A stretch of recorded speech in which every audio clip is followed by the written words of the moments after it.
Welcome, everybody, to another episode of Talking Buffalo, your weekday daily driver for Buffalo sports talk and more. My name is Patrick Moran. Thank you so much for watching the show, for listening, however you are consuming Talking Buffalo. I cannot express in words how much I appreciate all you guys, the downloads, the views. They just continue to trend up and up and up. And that's because of you. So thank you so much. Big thank you as well to both our sponsors, Sunny Reds 1841 Aber Road, just down the way from Highmark Stadium, which is going to be popping, of course, this Sunday night when the Bills take on the New England Patriots, which is the meat and potatoes of what this episode is all about. But anyway, Sunny Red's a great place to hang out, to drink, to eat. The weather's still gorgeous, so get out there and enjoy their quite literal brand new patio. It is awesome there. And speaking of awesome, Imperial Pizza as well, with two great locations, Main Street near Canisius College and heart of South Buffalo, 1035 Aber Road, home of the best lunch special in town and one of the most well-known, popular, and respected pizza joints in all of, not even just Buffalo, Western New York, and for good reason. They are absolutely one of the best. So big shout out to both of them. All right, this is our Friday podcast episode, which means, as usual, this will be our preview episode, Bills Patriots. We will also have 3 keys to a Bills victory, which I do every week. 5 bold predictions for this game. And I got to be honest with you, the first couple weeks, not very good. I have not been nailing these at all. Last year, I was almost automatic on these bold predictions, but not so far this season. Hopefully, we can turn that around. And ultimately, I will have, before we get off the air here today, a final score prediction. It's going to be a good game, too. Before I get to that, real quick, next week on Talking Buffalo, the Sabres open their regular season at home against the New York Rangers. Definitely got Mike Harrington from the Buffalo News booked. Not quite sure what day next week that's going to drop, but we will have plenty of Sabres content prepared for you as they get ready to start their season. Got to get excited about the Sabres early on while you still can, while there's still hope, right? Anyway, there's still plenty of hope for the Buffalo Bills, and they will be hosting the New England Patriots this Sunday night. NBC game, prime time, 4-0 Buffalo Bills, the 2-2 New England Patriots. The Buffalo Bills are currently favored right now by a touchdown and half point, so 7.5 point favorites in this game. The Bills are looking to, let's just call it what it is. The Bills are looking to wrap up the AFC East. And if they beat New England on Sunday night at home, which they are favored to do, the AFC East race is over for all intents and purposes. And it's not New Year's Day. It's not Christmas. It's not Thanksgiving. It's not even Halloween. We're talking about pre-Columbus Day, and the AFC East is essentially over if the Bills win this game and go to 5-0. The New England Patriots are coming into this game playing pretty well. They put a whooping on Carolina last week, and I know Carolina is widely regarded as one of the worst teams in the NFL. But I'll tell you what, that was the same Carolina Panthers team that 2 weeks ago absolutely decimated the Atlanta Falcons 30-0. And an Atlanta team, it's got a lot of talent. The Bills will be seeing them the week after this game. But so, Carolina's had their moments, but not against the New England Patriots. Put up 42 and just smacked the shit out of Carolina. So New England's plenty motivated to come into this game and beat the Bills. And if they can, we've been talking about the Bills being a runaway winner in the AFC East. And thus far, that's been true. But that could change Monday morning, folks. If New England could come into Highmark Stadium on Sunday night, and if they can leave with the victory, they're just one game behind the Bills. Obviously, they'll have that tiebreaker advantage for the moment anyway, and they'll get that rematch later on in the season in Foxborough. So, kind of advantage their Patriots if they can find a way to pull this out. The last time, which means absolutely nothing, but I'm still going to point it out anyway. Last time these two teams actually met on Sunday Night Football in Orchard Park, 2007, and that was the game where the Bills just got downright embarrassed by New England, 56-10. If you're old enough, I'm sure you remember that game, and probably not very fondly, unless, of course, you have Randy Moss in your fantasy league at that point. Then I'm sure you remember that game quite fondly. But yeah, the New England just smacked the hell out of the Bills the last time. Again, all the way back in 2007. This is a Patriots team coming in 2-2 on the season, but they've scored 33 points or more twice already in 4 games. And on the defensive side, they've yet to give up 28 points. Now, they've had 2 disappointing games. They've lost at home to Vegas. They lost at home to Pittsburgh in a game where New England had 5 turnovers. So it's been a very up and down season so far for them. Not completely unexpected when you factor in they got a quarterback who is just early into his second season. Kind of an overhaul of sorts in terms of personnel, especially on the defensive side of the football, and a new head coach in Mike Vrabel that while he's been around plenty, this is his first year in New England. So I feel like everything that's happened to this point with the Patriots is kind of par for the course, all expected. So here's what we're going to do. We'll spend a few minutes talking about the Bills. Then we'll spend a few minutes talking about the Patriots. Then we'll get into our weekly 3 keys to a Bills victory, 5 bowl predictions, and then at the very end here, I will have my final score prediction. We'll say it was pretty close last week, and props to Mitch Morse, who I watched him on Shout Live last weekend at Wingnuts. He had the Bills winning over New Orleans 31-21. That final score was 31-19. So maybe I should reach out to Mitch Morse and see what he thinks about this game. All right, so when it comes to the Bills, let's start by talking about their injuries. 3 key players did not play last week. 2 of the 3 players have missed multiple weeks now. Of course, I'm talking about Ed Oliver, Matt Milano, Spencer Brown. None of them played last week in the Bills win against the Saints. Matt Milano has missed the last 2 games. Ed Oliver has missed the last 3 games. As I record this, which is kind of like mid to late afternoon-ish on Thursday for our Friday podcast drop, nobody's been ruled out. That could change by the time Sean McDermott speaks to Sal Capaccio on WGR on Friday morning. So if you're not getting around to this podcast until sometime Friday afternoon, maybe something will be revealed that I don't get to cover on the show today. Here's what I will say without any inside information. This is kind of educated guesses. This is the eye test based on clips that have been flown around social media the last few days from Bills reporters who are at practice covering them, taking some video and throwing them up there about the 3 injured players. Start with Spencer Brown. Seen about 3 or 4 clips, and it certainly looks like, and again, this could all be barring setbacks. When you're recovering from injuries, setbacks happen, and when those happen, obviously, it'll set you back.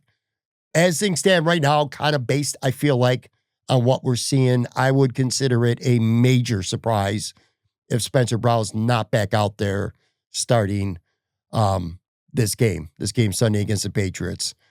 For all we know, he might have been able to go had he, had it been a big game and they needed him last week against the Saints. Perhaps it was a little more precautionary than anything else with him. He's got a calf injury, but like I said, on video clips, he looked good. Ryan Vandermark did I'd say a decent job, all things considered, last week in his place against the Saints. Looked like a beast with some run blocking reps. Had some issues in pass pro a couple times, but all in all, again, when you factor in, a backup having to come in and play against the Saints defense, by the way, that was better than a lot of people anticipated. Joe Brady told his offense last week that he thought the Saints was the best defense he had played this year. And while I'm not going to go as far to say I agree with that, I also don't think he was completely full of shit either. That was a defense that has some pretty talented players. Anyway, Ryan Vandermark, an admirable job. But I expect Spencer Brown to be back this week, barring a setback. I'm also incredibly encouraged by what I've seen with clips with Matt Milano over the past 2 days. And by 2 days, I mean Wednesday and Thursday at Bills practice, which, by the way, they were officially listed as limited.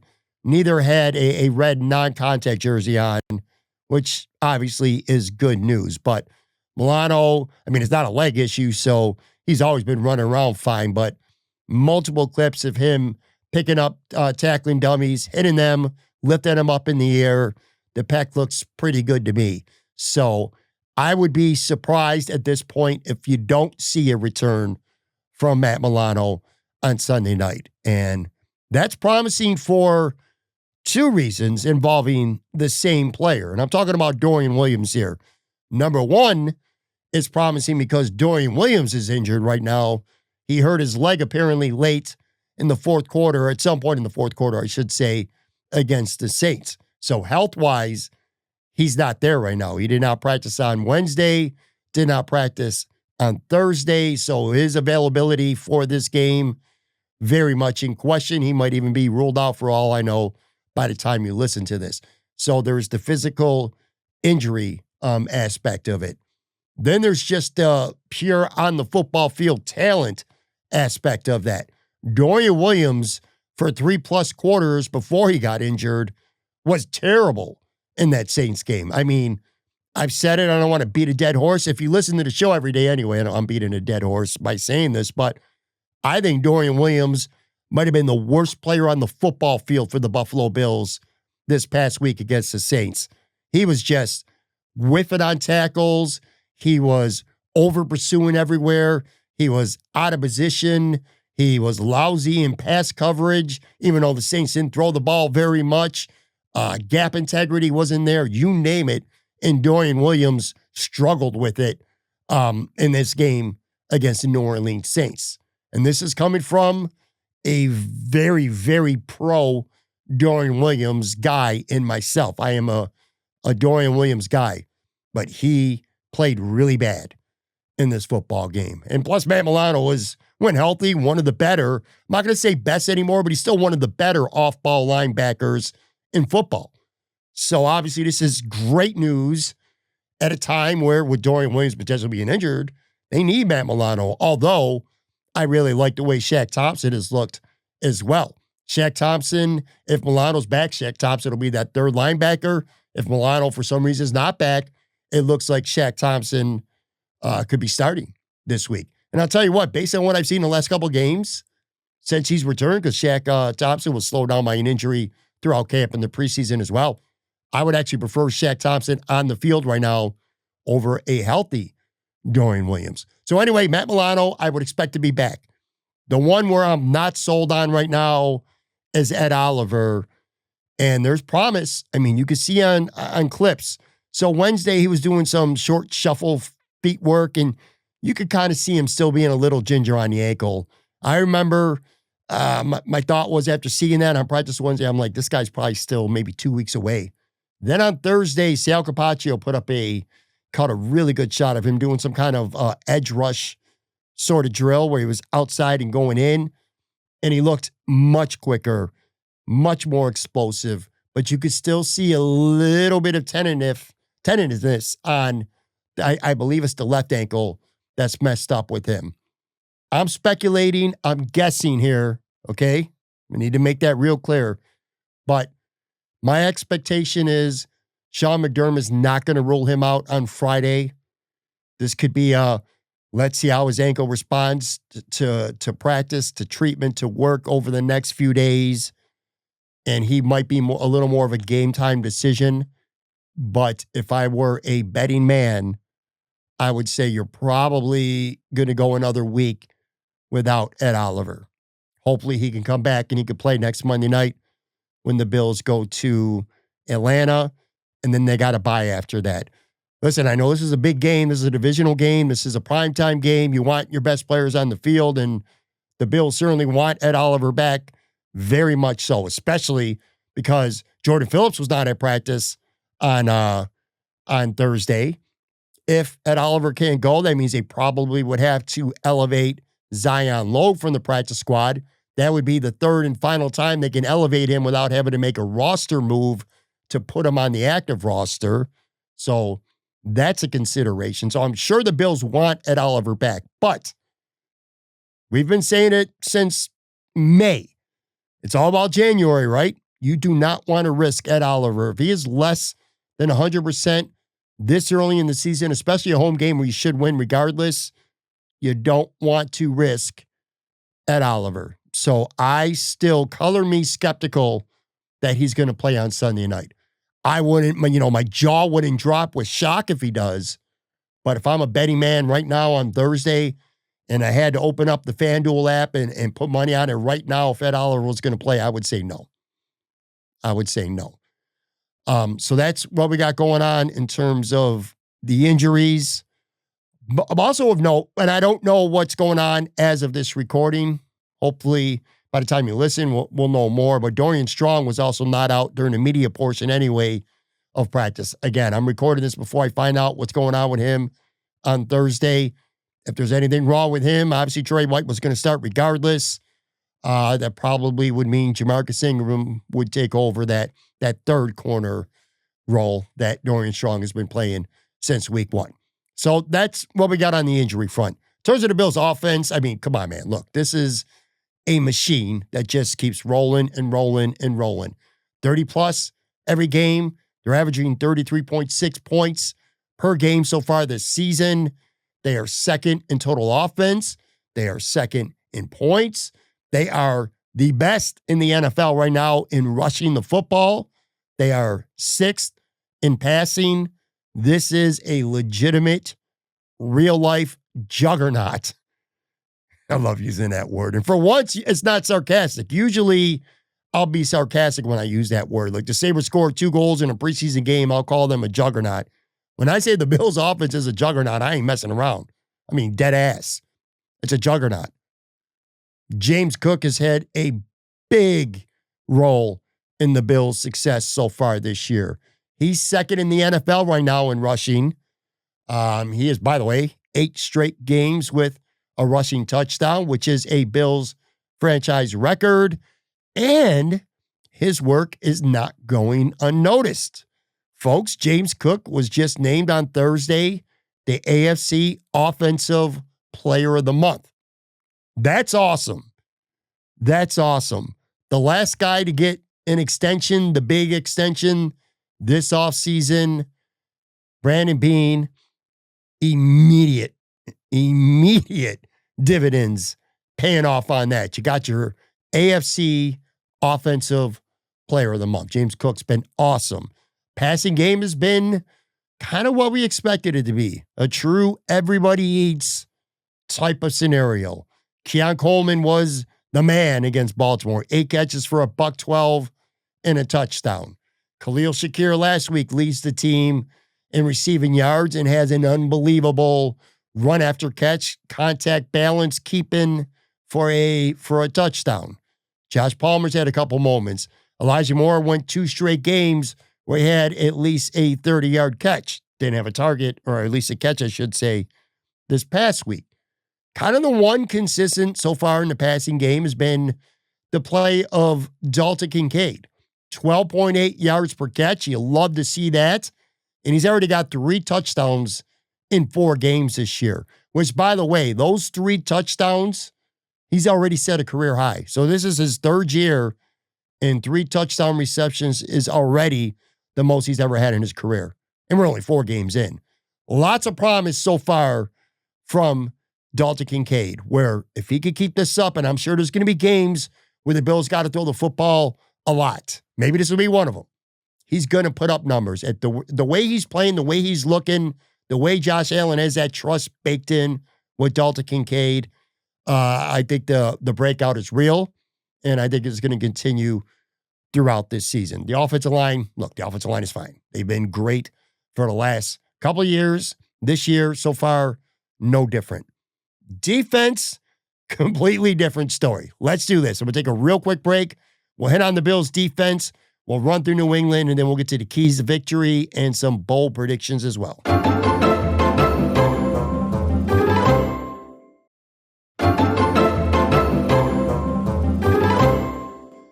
How does Joe Marino do it from Locked On Bills? That's my guy, my favorite Bills content creator out there. I got no shame in it. Very proud, in fact, to say I think the dude is the best when it comes to content creators. I say this for a reason. I'm not even talking about because he's the most popular guy or any of that stuff. Locked On Bills does the best numbers. I say that because 5-6 times a week, he gets behind a microphone and he gives you every single thing that you need. And he usually does it in 30 to 35 minutes. Here I am over the 20-minute mark, and I am just freaking yapping away. I'm a machine, but when I say I'm a machine, that means I just don't know how to shut the hell up and keep on moving. It's sub point after sub point after sub point.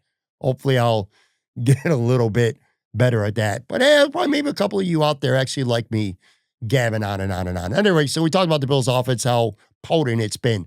The defense, not even close so far. They're 11th in the league. That looks fine, but they are awful against the rush. And I mean awful against the rush. They've given up 238, 100, 130, and 189 rushing yards these first 4 games. That's how bad it has been. And that 189 was against the Saints. That was embarrassing. That was an embarrassing run defensive performance last week. Awful. Now, this is where stats could be deceiving. The Bills are first in the NFL in passing yards allowed. But don't get too excited about that. It's not because Trey White and the linebackers and even Christian Benford that they're locking receivers down. It's because teams ain't got to throw on them, man. They're running on them like crazy. If anything, I'm like, why aren't you running the football more? Miami ran for $130 on the Bills 2 weeks ago. That just could have been 200 if they would have kept smashing Ollie Gordon. But no, you keep depending on Tua, and look what happens. So the Jets game, they were great. The other 3 games, they've been shit. But yeah, like I said, first in pass defense, who cares? It's just because teams don't need to throw on them much. At least they haven't to this point.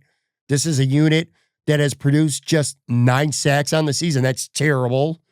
But perhaps their biggest weakness, not perhaps, it is their biggest weakness, is tackling. It is shit.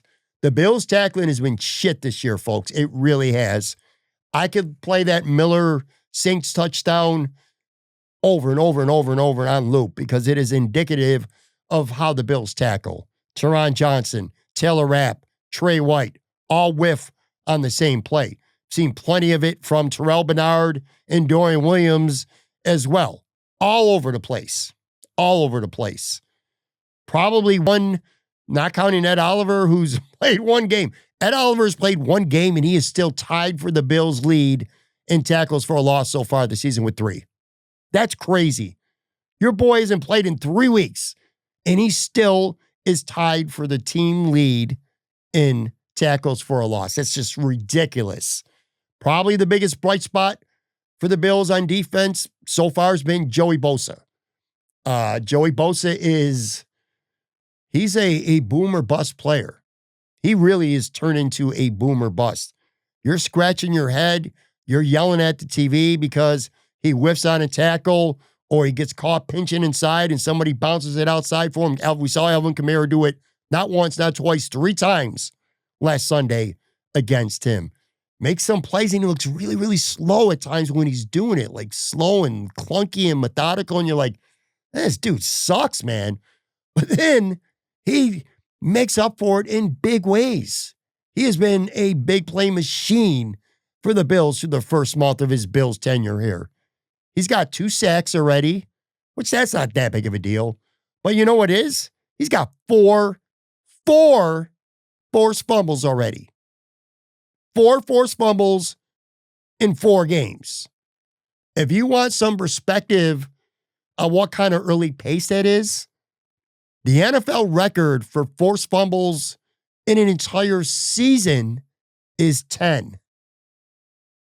Joey Bosa's almost halfway there already. He's got 4. So what Joey Bosa does in terms of screw-ups or misassignments or a poor tackle here and there, he is more than made up for in terms of making big plays. I am not going to sit here and, have yet another evaluation of what's wrong with the Bills defense, because we could keep going on and take another 45 minutes up just discussing that. The linebackers, the safeties. Where's TJ Sanders? Where's Javon Sullivan? None bigger than what's up with Greg Rousseau. I'm not going to go there yet again. I had my fill yesterday of talking about Greg Rousseau. Go on my Twitter and you'll see a good clip of me and Steve Bermal on yesterday's show. Just kind of getting off. I said at this point, Greg Rousseau is an overpriced. If you can remember the 90s Bills, I think Greg Rousseau has basically become an overpriced version of Phil Hansen. Like, he's getting paid Bruce Smith money, but he's playing like Phil Hansen. Phil Hansen, solid edge setter, pretty good run defender, little bit of juice in the passing rush here and there. That's been Greg Rousseau. Joey Bosa's been the Bruce Smith. Now, Joey Bosa's no Bruce Smith, but you get what I'm saying. Like, Bruce Smith was the impactful guy, the guy who made the sacks, the impactful plays. That's been Joey Bosa. Greg Rousseau, none of it. He's got 5 tackles this season. He doesn't have a tackle for a loss yet. He's got a half a sack. If the best thing you could do, on the live chat yesterday, somebody talked about he had his arms in the air and Chris Olave had to throw a lollipop up on that double reverse, which allowed Cole Bishop to make the interception. Well, congratulations. If that's the highlight of Greg Rousseau's season so far, congratulations on getting your 6'7" frame and arms up so that Chris Olave, the wide receiver, had to throw a lollipop. Come on, man. So that's the Bills' defense right now. It's bad. Offense good. As far as the New England Patriots, kind of like sort of in the middle in a lot of ways. Like, they're 14th in total offense.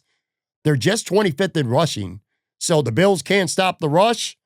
New England doesn't run the ball well. They're only got 101 yards rushing per game so far. They're 7th in the league in passing. So New England's 7th in passing. The Bills are 6th in passing. Drake May, early in year 2, he's been really good, man. He's leading the NFL right now. 74% completion percentage so far. He's thrown for just under 1,000 yards. He's got 7 touchdowns, 2 picks. He's been sacked 13 times. He's a very exciting player. A lot of Josh Allen. We've been talking about before he came in the league. He's got a lot of Josh Allen in him, and we're seeing that. We're seeing the early career Josh Allen, like, holy shit, what an unbelievable play. Oh, my God, how do you make that mistake? That's kind of the Drake Make story right now, just like it was Josh Allen early on. In terms of the running backs, they got a two-headed running game. Ramondre Stevenson, the crafty veteran. Travion Henderson, who I really like a lot, but he hasn't really gotten going yet, but he can hurt you, man. He's got speed. The receiver, old friend, Stephon Diggs, coming back to Buffalo. I did see comments. He was talking about Buffalo, saying all the right things in Foxborough on Thursday. I don't blame him. Just keep it moving here. But anyway, he's good. 19 receptions so far. Yeah, I think he's got like 213 yards, something like that. Hasn't found the end zone yet, but he's their primary receiver weapon right now. Probably their best pass catcher or most effective in the passing game is Hunter Henry.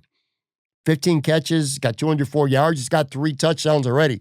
So both teams got a tight end who's already had 3 touchdown catches in 4 games. So their offense kind of balanced with a good quarterback. Defense, 16th overall, so literally middle of the pack in defense.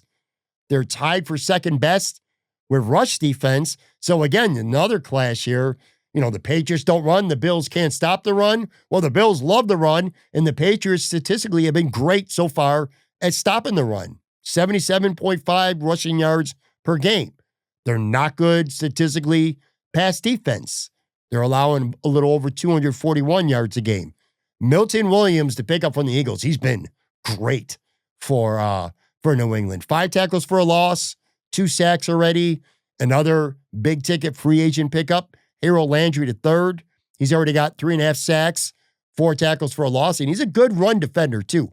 That's a good football player. I was pounding the table for him with the Bills. Can't really complain because Joey Bosa has been good with Buffalo as well. But you want to talk about 2 key free agent pickups that have really helped the football team. Well, Milton Williams and Harold Landry have done that for the New England defense. You got Clavon Chason at edge over there. Christian Barmore's back, anchor in the middle of that defense. Robert Spillane's a pretty solid free agent pickup at linebacker. Ellis, another linebacker for them, is a disaster. Like, that's a player that the Bills should and better attack when they're out there. Christian Gonzalez, who's been hurt, but he's back. One of the really good, great young corners in this league. And you got Carlton Davis on the other side, yet another free agent pickup. Dude, New England spent a lot of money and resources on free agency, especially on that defense. Again, Carlton Davis, Harold Landry, Milton Williams, some good players that have really helped this team out. It's funny when you look at it, and this is why stats can be weird, because you're like, well, Gonzalez hasn't played. I guess that's a big reason, but Davis and Gonzalez are two, it's one of the better corner tandems, I feel like, in the NFL. So there's going to be a good test for the Bills. One thing about the New England Patriots defense that has sucked, if you're a Patriots fan, this stinks, is their red zone defense. They've allowed, so there's been 8 trips to the red zone against the Patriots, and the Patriots have allowed 7 touchdowns. So 8 trips, 7 touchdowns. That's not good. In terms of my 3 keys to a Bills victory, the first one is I just harped on, New England having one of the best run defenses statistically in the NFL. It reminds me a little bit, if you can remember this, of last year's game when Tennessee came to Buffalo. Now, I want to point this out. Ironically, Mike Vrabel, the coach there too at the time. But, and I want to preface this by saying I think the New England Patriots this year are a much better football team than the Tennessee Titans were last year. I'm not talking about overall talent.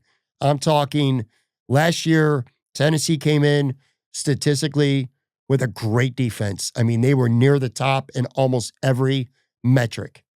And the Bills just pulverized that defense. They exposed them. I'm not saying New England's defense are fraudulent and they're ready to be exposed. What I am saying is that just because their run defensive statistics and metrics look really strong, if you're the Buffalo Bills and you're Joe Brady, don't let that stop from you being you. Like, the Bills have been incredibly good at running the football. And again, I talked about Harold Landry, Milton Williams, great pass rushers in this. They're not world beaters at stopping the run, even though metrically they're good. Christian Barmore's good. Spillane, he's solid. But you can run on this team. And you better find out. Don't go and the Bills offense, I know a lot of people, Joe from Queens, a lot of people would prefer to see the Bills sling it around more, throw it deep. They did a little bit of that on Sunday, and it didn't work out so well, by the way. Josh Allen got picked. Should have thrown another interception. The Buffalo Bills offense, the 2025 Buffalo Bills offense, just like the 2024 Buffalo Bills offense, is at its best with this personnel and Josh Allen's maturation at this point when they're balanced, when they're running the football. Which, by the way, you got the AFC Offensive Player of the Month now in the backfield, and his name's not Josh Allen, it's James Cook. Run the football. Run the football, play action, keep the tight ends involved, be unpredictable. Don't force the ball to Keon Coleman.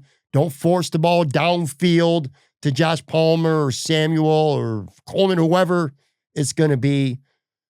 They can stop the run. They're good metrically, but you could run the ball. So this is good versus good. And the Bills just need to be better at good versus good. That's one. Number 2, need to see a much better performance from the Bills linebackers. Again, going back to last week, I talked about Dorian Williams. He was terrible. Terrell Bernard has not been all that impressive to me this season so far. Now, Terrell Bernard, key interception against Tua to seal that Miami game. That's kind of like Terrell Bernard's ammo, isn't it? Gets beat here and there, misses a tackle, out of position, gets swallowed up by a block. You start to wonder, What's going on? Terrell Bernard, he isn't really that good. But then Terrell Bernard makes up for it with a game-changing play. We've seen it against Miami this year. Certainly saw it last year in the playoffs against Baltimore. The Bills lose without Terrell Bernard against the Ravens last year. Not one, but two critical plays in that game. He's a playmaking linebacker, but he's not a steady, consistent linebacker. He needs to have a good performance in this football game. Like, the tackling needs to be better. Terrell Bernard, Matt Milano, if he plays, if not, very likely Shaq Thompson, or even if Milano is playing, Shaq Thompson will be out there. You got to tackle better. Ramondre Stevenson will pile up yards if you do a shitty job of tackling. If you whiff on Trayvon Henderson, like if Joey Bosa or Greg Rizzo get caught, or AJ Epinesa get caught inside and Henderson bounces it outside and you're the linebacker and you got responsibility in that second level and you whiff, it could be a touchdown. It could be a long touchdown. Those guys got to play better. They got to cover better. If they blitz, they got to get home. The Bills need to get a good all-around performance from their linebackers. Worlds better than they did last week against the Saints. And then the last thing I would say is special teams. And you're like, what? Special teams being the key to a game? Come on, man. And by the way, I did forget one thing. I'd be mad at myself. Rewind here for a quick second. The other thing about the linebackers, Drake May can run with the football. He can scramble. Spencer Rattler, that was annoying last week. Him getting out of trouble. Again, those linebackers, fishing him out. If you got a spy on him, or if you got a clean shot at him, you got to bring him down. I think Drake May's accounted for 77% of the Patriots' offense between his passing yards and his own rushing yards, which I believe is the most in the NFL. I'm sure they watch that tape. He's going to be looking to run some. So those linebackers need to be on point. All right, back to the last one here. Special teams, like I said, last week against Carolina, Marcus Jones, their defensive back punt returner, killed Carolina. He had an 87-yard punt return in that football game. He also had a 61-yard return and a 19-yard return. He won AFC Special Teams Player of the Week.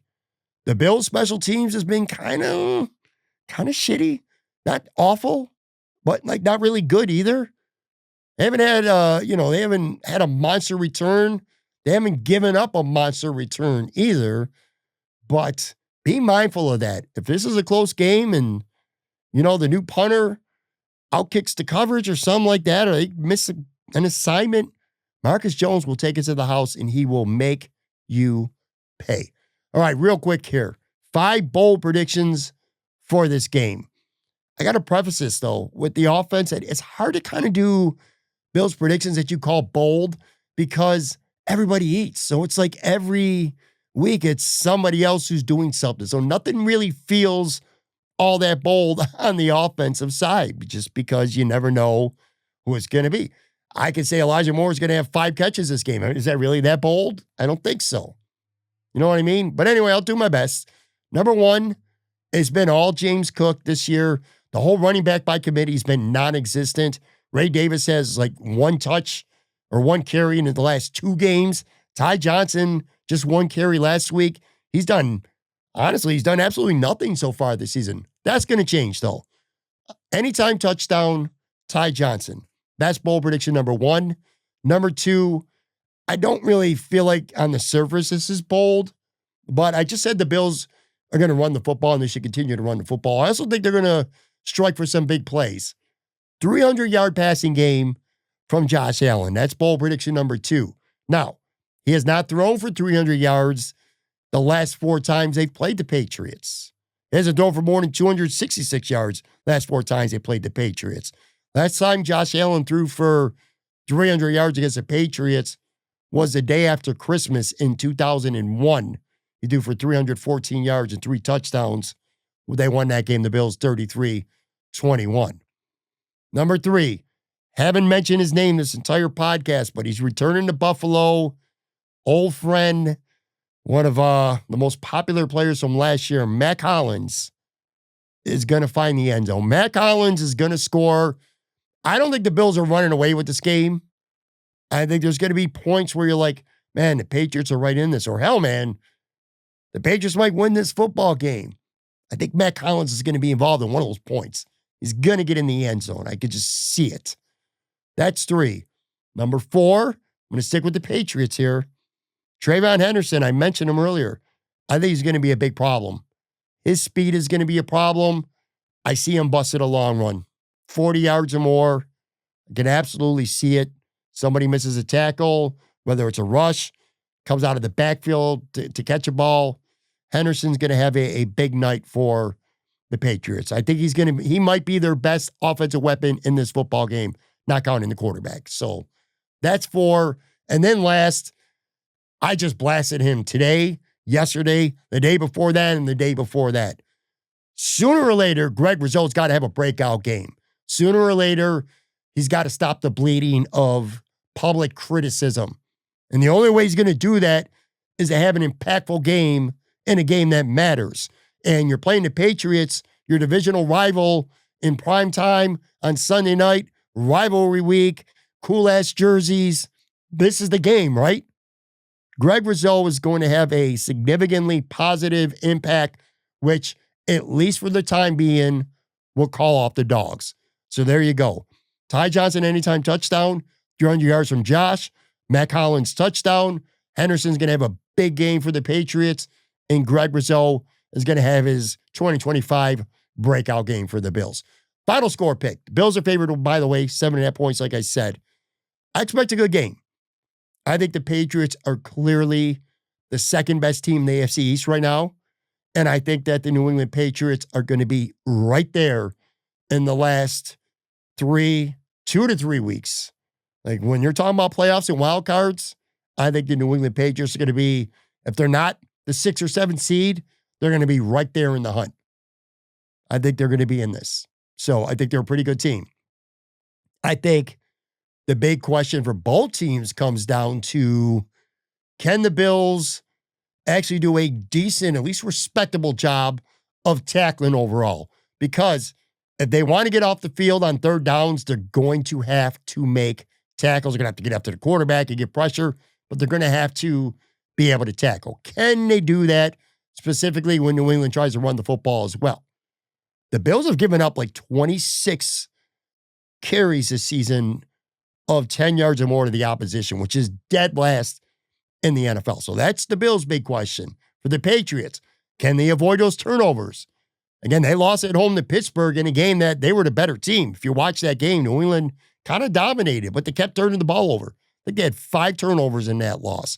And the Bills, of course, excel at getting takeaways. If you make a mistake and you allow a ball to get punched out, or you throw an errant pass, the Bills are going to make you pay. That's what they are elite at, and they have been. They're going to see both. I think the Bills are going to play better defense. I think the Patriots are going to be more mindful of the football.